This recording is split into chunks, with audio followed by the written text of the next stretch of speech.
How many of you like Starbucks, use a Keurig coffee maker in the morning, or go to Einstein's before coming to class? If any of you are anything like me, coffee is one of the few things that gets me up in the morning. I'm a biology student, and I wanted to learn what exactly happens when you drink coffee to your body. So today, to get a better understanding of that, we're going to cover a short history, we're going to see the specific effects of coffee in the body, and then we're going to look at some recent studies that show long-term health benefits of coffee. The National Coffee Association states that coffee has an according to legend beginning. It starts in the 13th century in the Ethiopian highlands with a sheep herder named Kaldi.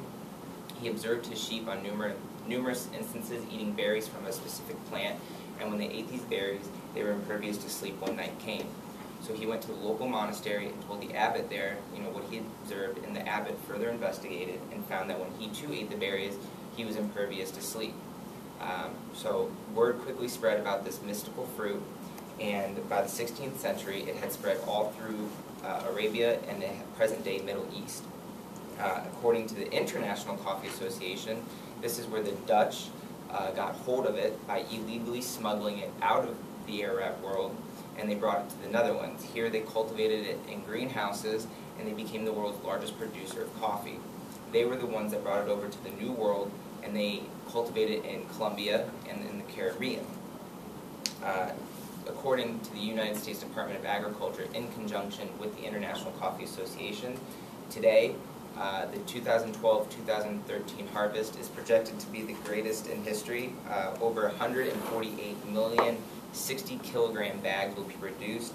That's around 19.6 billion pounds, worth around $28.4 billion. Now that we've seen where history was, or where coffee was and where it is today, we'll go on to the effects. The Ohio State University states that 9 out of 10 American adults drink coffee on a daily basis. Caffeine, as you all know, is the active ingredient in coffee. Its scientific name is 1,3,7-methxanthine, and this is important because it's a member of a group of chemical compounds known as xanthides. Now, where this plays into effect in our body is in our brain. There are naturally occurring compounds called adenosines, and when they react with receptor sites in the brain, they have a specific structure that induces tiredness and causes the onset of sleep. Xanthides and adenosines are structurally identical. So caffeine molecules come in and they actually block these receptor sites, and the adenosines are unable to act. So that prevents sleepiness, and that's why in the morning when you drink coffee, your tired effect kind of goes off. However, this does not explain the jolt of energy you kind of feel when you drink coffee. According to the National Institutes of Health, caffeine is a stimulant.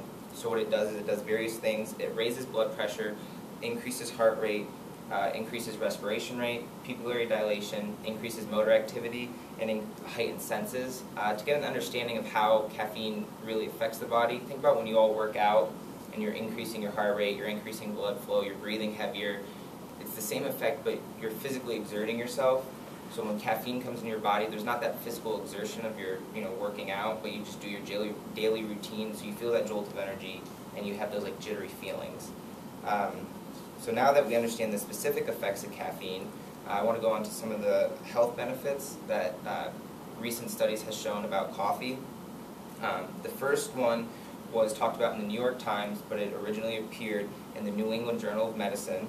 For men and women who drank 2 to 6 cups of coffee per day, there was a 10 and 15% increase in life expectancy. This study was done over 20 years and encompassed over 400,000 individuals. The second one is specifically for women. It was done, or this was also talked about in the New York Times, but it was done primarily by the Harvard School of Public Health. Women who drank 1 to 6 cups of coffee per day saw a 20% decrease in their chances of depression. Now this was a dose-wise mechanism, meaning that for each additional cup of coffee you drank, there was an additional reduction in your chances of depression. The next study was for both men and women. It was done by the Harvard Medical School. It stated that men and women who drank 3 to 4 cups of coffee per day, men saw a 10% decrease and women saw a 21% decrease in their chances of developing basal cell carcinomas. And those are some of the skin cancers that everyone kind of is scared about today. So that study by far I thought was the most interesting. It was over 122,000 individuals with a 95% accuracy. And then the final one was released in the journal Circulation. It was done by, and that's in conjunction with the American Heart Association. 5 separate studies, 4 from Sweden and 1 from Finland, were analyzed, and the results indicated that people who drank 16 ounces of coffee per day saw a 11% reduction in heart failure.